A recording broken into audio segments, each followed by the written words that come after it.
Best scene, the King of Light. Exterior entrance to the fortress, night. Jerai's soldiers continue fighting strenuously against the army of Leaf, even though the whole town is literally falling to pieces. Dozens of soldiers from both sides are lying on the ground, bleeding and lifeless, and in this area too, roots suddenly sprout up among the corpses, expanding in just a few seconds and gripping everyone in their path, crushing them, then violently hurtling them away. It's total chaos! We have to retreat, quick! With wide gestures of his arm, Jerai incites his soldiers to run away and abandon the battle. Come on! Let's get out of here! Several soldiers begin running wildly. Jerai, too, runs away to escape from the Ruhs, which, however, continue to emerge everywhere, overwhelming both armies and crushing the whole town now like a huge octopus. Interior Tower of Zaros, night. Carrie is standing with two soldiers around a table pointing to some places on the map.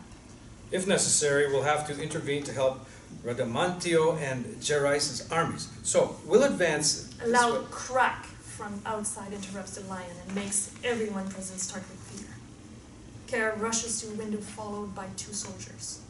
Outside, as in Turin and in the Arctic, we see deep crevices forming on the ground and the same huge roots splitting through the surface and emerging onto the outside. The houses begin to collapse and the people in the street panic, yelling and running all over the place. Can it really be? Has Fedrick really failed his mission? Exterior Arctic, night. Fedrick tries to untangle himself from the roots which are gripping him in their coils.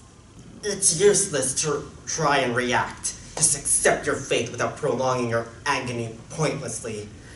If I could just... Fedrick trashes around trying to free his right arm, the one holding the sword. The Leviathan is now formed and ready to open his eyes after eons of deep sleep.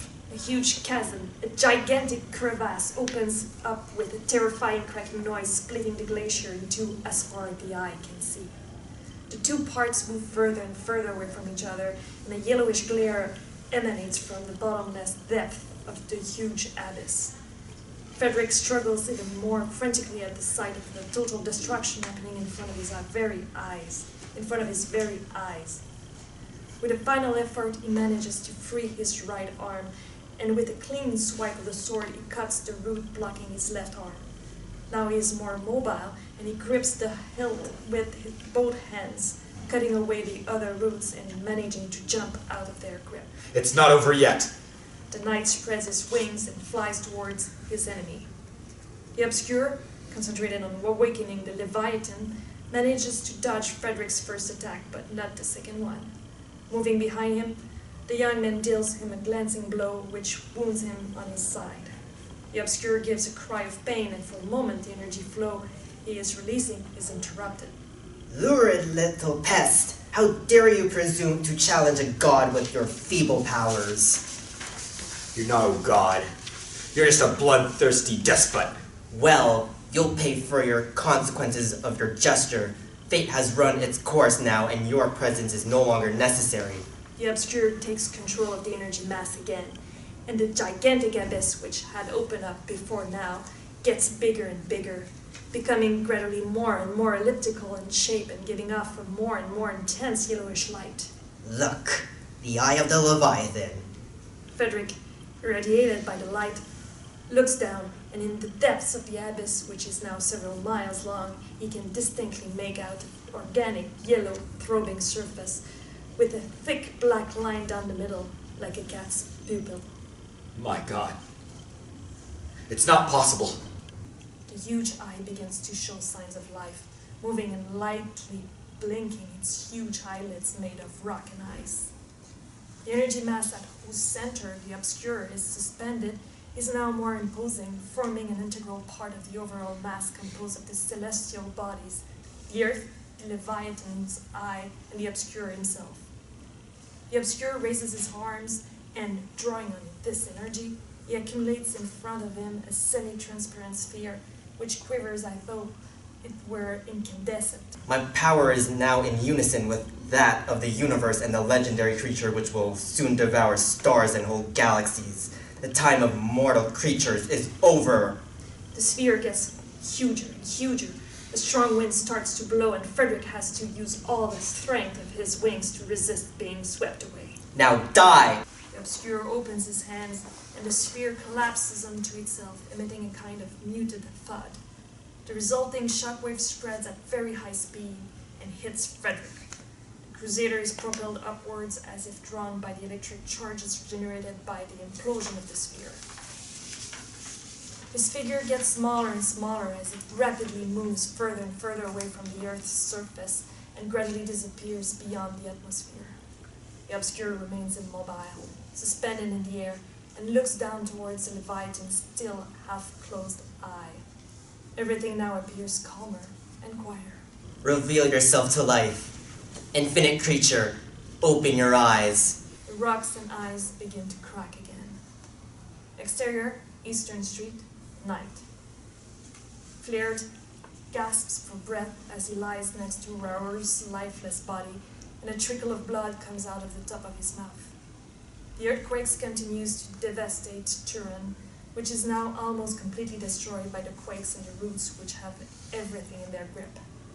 About 10 feet away from the father and son, a crown glides down, and as soon as they land, Madilim gets down quickly and runs to Flared. She crouches and holds up his head. Flared? Flared, are you all right? Madilim, it's all over. It's all over. Don't say that. Frederick will be successful and we'll come through somehow. The dialogue is interrupted by the same terrifying noise heard in the Arctic at the moment when the Leviathan's eye opened beneath the glacier. Madilim instinctively gets to her feet and looks around frantically.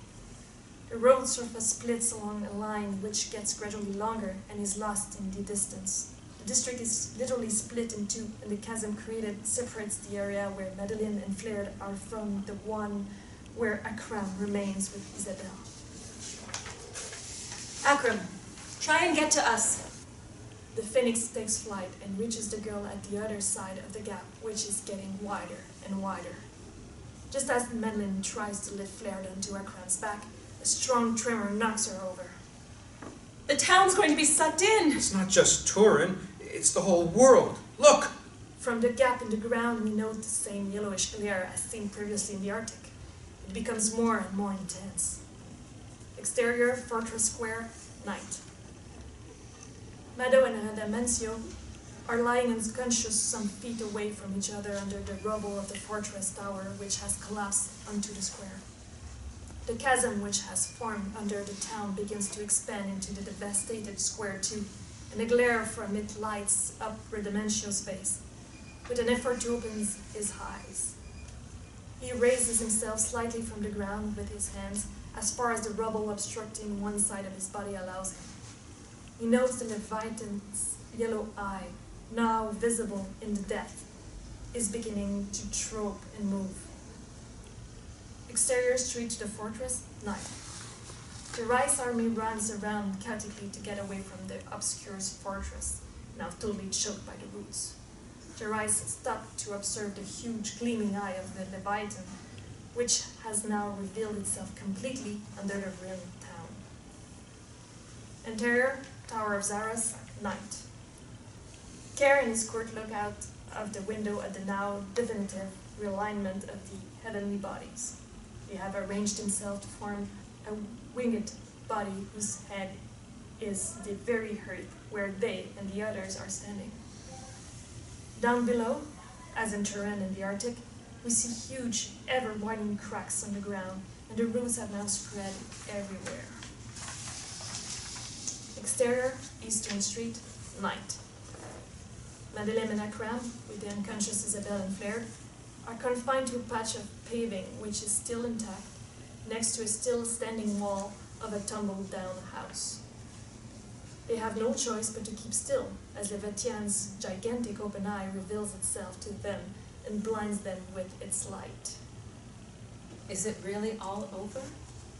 The eye suddenly opens wide, and its gleam completely envelops our hapless friends, who are irradiated with a lighter and lighter and brighter light until everything becomes completely white.